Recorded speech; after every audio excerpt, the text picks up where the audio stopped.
this is an iHeart podcast. Guaranteed human. With no fees or minimums on checking accounts, it's no wonder the Capital One bank guy is so passionate about banking with Capital One. If he were here, he wouldn't just tell you about no fees or minimums. He'd also talk about how most Capital One cafes are open 7 days a week to assist with your banking needs. Yep, even on weekends. It's pretty much all he talks about, in a good way. What's in your wallet? Terms apply. See CapitalOne.com/bank. Capital One, N.A., member FDIC. You see it instantly. It's Coldwater Creek, the mark of exceptional workmanship and signature touches inspired by a Mountain West heritage. Distinctive styles created from quality fabrics, silhouettes perfected with just the right drape, feel-good fits offering ease of movement, and thoughtful details to elevate your look. For a wardrobe you can count on season after season, visit coldwatercreek.com. Shop the new spring collection at 20% off $75 or more with code IHEART20. Brought to you by the reinvented 2012 Camry. It's ready. Are you? Welcome to Stuff You Should Know from HowStuffWorks.com. This podcast is brought to you by GoToMeeting, the best way to hold meetings over the internet. Reduce travel expenses. Save time. Just hold an online meeting with GoToMeeting. Try it free. Visit gotomeeting.com/stuff. Hey, and welcome to the podcast. I'm Josh. There's Chuck. Where? Right there. Oh. You. Oh, okay, yeah. How's it going, Chuck? It's going great. Good. I'm glad to hear it. I don't know how many times a year you go to Tibet these days. I had to cut back to 2 just because of finances and the economy. Yeah, I mean, jet fuel is very expensive. Very. Do you ever fly first class, business class? Nothing but. Oh, wow. Sometimes I fly in the cockpit.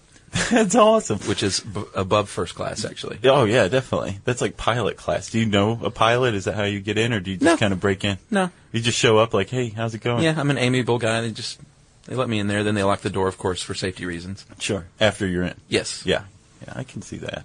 Well, when you've been to Tibet, which, as I'm sure you know, is the rooftop of the world. Right. Right? Mm-hmm. There's all sorts of villages, like, high up on these mountains. Have you toured any of them? No, I've never been to Tibet. Okay. All that was a lie, then? I thought you meant Tibet, Georgia. You fly to Tibet, Georgia? Yeah. That's a short flight. It is. Okay, well, no, Chuck. We're talking about Tibet, the much disputed province outside of China. Right. I'm not entirely certain. Is it a part of China yet? I don't know. Still? And I actually looked today to see if it was, in fact, a country. Mm-hmm. And I think technically they still have to call it a region or a province. I gotcha. And I know they have the government in exile, led by the Dalai Lama, who I actually saw once. Did you know that? Yeah, I did. Yeah. Okay. So anyway, that's the Tibet we're talking about, where the Dalai Lama hails from. Right. Okay.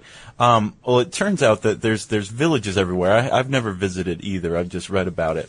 There's villages on the tops of these mountains, which is why it's called the rooftop of the world.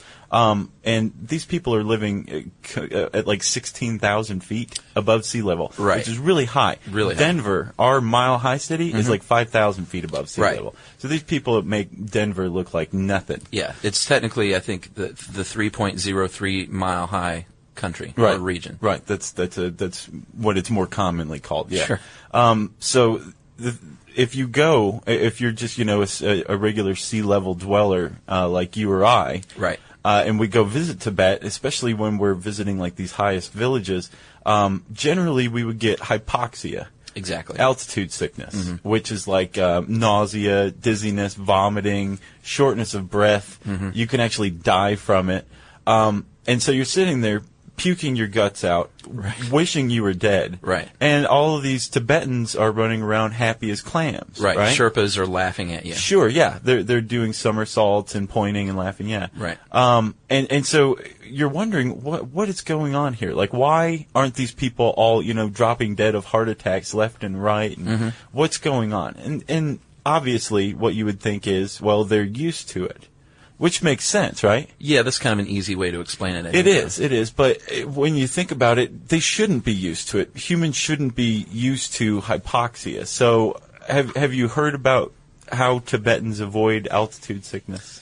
I have, Josh. I read your awesome article, and it actually was really interesting, I thought. Oh, yeah, I did too, actually. It was one of those assignments where I was thinking, this is going to suck, but it turned out really well. And that actually has been my experience. The more I thought the article was going to suck, the better it turned out. Yeah, I've had that same experience, actually. Yeah, it's kind of cool. So, Chuck, a little background on hypoxia, right? Right. All it is it's a lack of oxygen in the blood. Right. And, of course, we need oxygen to carry out all sorts of vital processes, like, staying alive and metabolization and all that. Right? Sure. Okay. So these people have been trying to figure out how the Tibetans aren't hypoxic. Okay? Yeah, I know it's coming.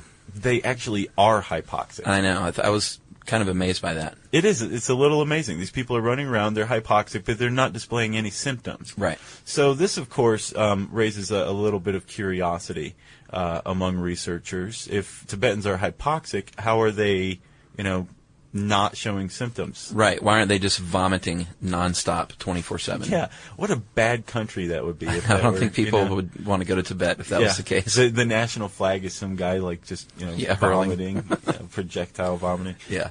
So these researchers, I think they were from. I can't remember where they were from. Maybe Emory or something. Case Western. Case Western, same thing. Close in Ohio. Yeah. So these guys from Case Western go and they actually they did this really hands-on investigation. They used instruments that can sense different types of particles in air. Right.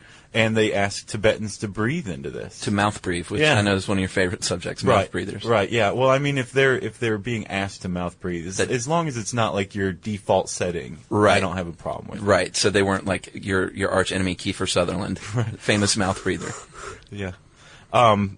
Yeah, so, okay, they were mouth breathing, agreed. But they were mouth breathing with Case Western instruments in front of them. Sure. And this is what the people found. This mystery has been solved, and it's pretty interesting stuff. When we exhale, we exhale carbon dioxide. That's like the big star of our exhalation. Uh-huh. That's what everybody knows about. We also exhale this stuff called nitric oxide, right? Which our body gets rid of as a waste product, right? Right. Through respiration. The thing is nitric oxide actually helps dilate blood vessels. Okay? Mm-hmm.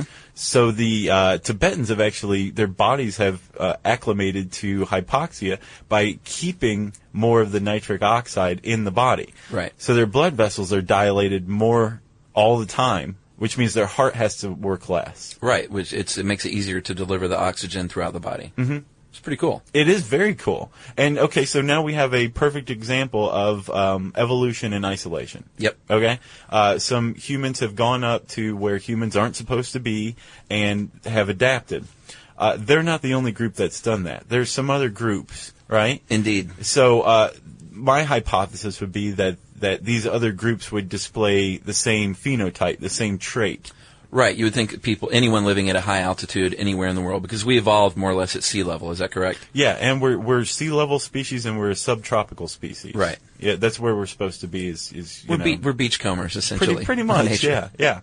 But of course, we've got our Nordic friends up north, and we have our friends down in Chile and these people in Tibet. Right. Humans live where we're not supposed to live, right. And the Tibetans show that we can adapt. Exactly. But wouldn't you think that we would all adapt the same way given the similar situations? I would think so, but you found out through your research that's not the case. Yes, and actually this has been known for a while. The Tibetan Case Western study was, I think, within the last decade. Yeah, 2005. There's this Frenchman named Francois Viol, I believe, and in 1890 he visited the Andes. Mm-hmm. This is another high-altitude, mountain-dwelling people, Machu right. Picchu, way up on the hill. South awesome. America. Right.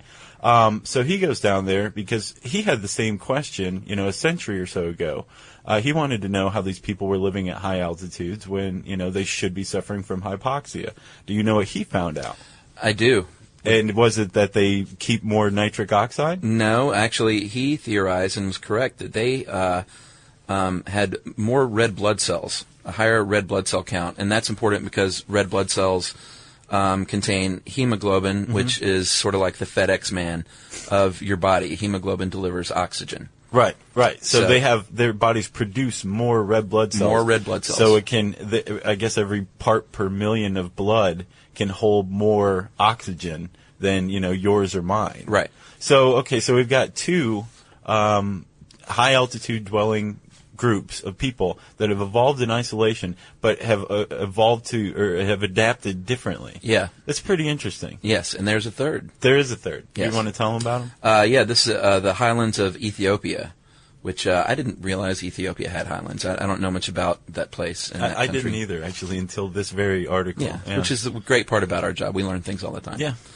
So they don't have either one of these, as you know. No, and they're living at a high altitude as well. I think the Tibetans live the highest up, but both the Andean dwellers and the people who live in the Ethiopian highlands, they're living at a high enough altitude that they should be hypoxic, right? Right. And also with studies of them, they haven't turned up any of the Ethiopian Highlanders. They haven't turned up any kind of adaptation. Yeah, that's the one that really is strange. Right. I think. They don't have any kind of oxygen delivery system like extra red blood cells. Right. They don't maintain their NO levels more than normal people. Right. And it's possible that we just haven't found the phenotype, this adaptation. True. We haven't figured it out yet. But for all intents and purposes, these people should be, dead, dying, or, vomiting at the very least all the time. Right, but they're not. No, it's weird. It's weird. Yeah, and Josh, reading this article, it made me wonder, there may be studies on this, if people from Tibet and the Ethiopian highlands, if they have trouble when they come down to sea level or below, let's say they went to Amsterdam for the weekend, which is half of Holland, resides below sea level. Like up to 20 feet. Yeah, I wonder if they have problems breathing, or if their body adapts to that quickly, or what. Or if there'd be like a rush of oxygen. Yeah, exactly. Like they get too much of it. Right, they might feel high all the time or something. Which would be kind of cool. Of course, it is Amsterdam. Yeah, right. I think that they would probably feel high no matter what. Right. Yeah. And hello to our Dutch friends. We love you. All right, so other than the Ethiopian Highlanders, I mean, the questions have been asked and answered. We know why the Tibetans aren't hypoxic, and we also know why the Andean dwellers aren't hypoxic. Right. Well, actually, Tibetans are hypoxic. Yes, how they deal with it. Sure. Right, sure. So I think we'll probably revisit it once we finally figure out what's going on with the Ethiopian Highlanders. I think that's a great idea. And stick around to find out which article that Chuck and I think you should read in these trying economic times. It'll save your finances. Hey everybody, get this. LinkedIn has grown to a network of over 1 billion professionals and 130 million decision makers. And that's where it stands apart from other ad buys. Yeah, for sure. You can target your buyers by job title, industry, company, role, seniority, skills, even company revenue, so you can stop wasting budget on the wrong audience. Yep, that's why LinkedIn Ads generates the highest B2B ROAS of all online ad networks. Seriously, all of them. And get this, if you spend $250 on your first campaign on LinkedIn Ads, you get a free $250 credit for the next one. Just go to linkedin.com/SYSK. That's linkedin.com/SYSK. Terms and conditions apply. You see it instantly. It's Coldwater Creek, the mark of exceptional workmanship and signature touches inspired by a Mountain West heritage. Distinctive styles created from quality fabrics, silhouettes perfected with just the right drape, feel-good fits offering ease of movement, and thoughtful details to elevate your look. For a wardrobe you can count on season after season, visit coldwatercreek.com. Shop the new spring collection at 20% off $75 or more with code IHEART20. What's that article that we teased all of our listeners with? Right. In these trying economic times, I think one article people should read is 10 top 5 things that devalue your house. By Jessica Toothman. Jessica Toothman, fellow writer. And now is not the time to devalue your home. Everyone knows you want to add value to your home, or at least, toe the line and keep it dead even. Exactly, and Toothman can tell you some easy steps you can take to keep your house from devaluing, depending on how you read it. Right. If you're looking to devalue your house for some nefarious reason, this could be a how-to guide for that as well. Sure, like spite. Fantastic. Well, you can find all this stuff, everything we've talked about, at HowStuffWorks.com. For more on this and thousands of other topics, visit HowStuffWorks.com. Let us know what you think. Send an email to podcast@HowStuffWorks.com. Brought to you by the reinvented 2012 Camry. It's ready. Are you?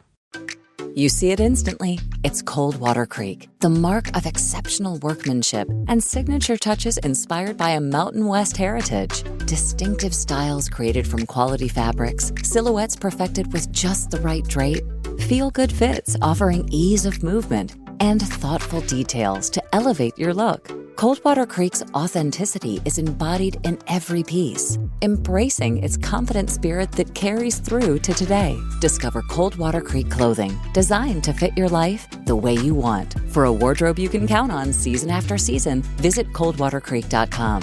Shop the new spring collection at 20% off $75 or more with code IHEART20. Ever feel like your bedroom's shrinking? Don't worry, you don't have to sell your favorite things to make space. With IKEA Bedroom Storage Solutions, think dressers, wardrobes, full closet systems, even storage boxes. You can keep it all. Your vintage band tees? Safe. Those limited edition sneakers? Plenty of room. And yes, your childhood teddy bear gets a spot too. Don't sell what you love. Store it instead with IKEA Bedroom Storage Solutions. Shop now at ikea.us/bedroom storage. This is an iHeart podcast. Guaranteed human.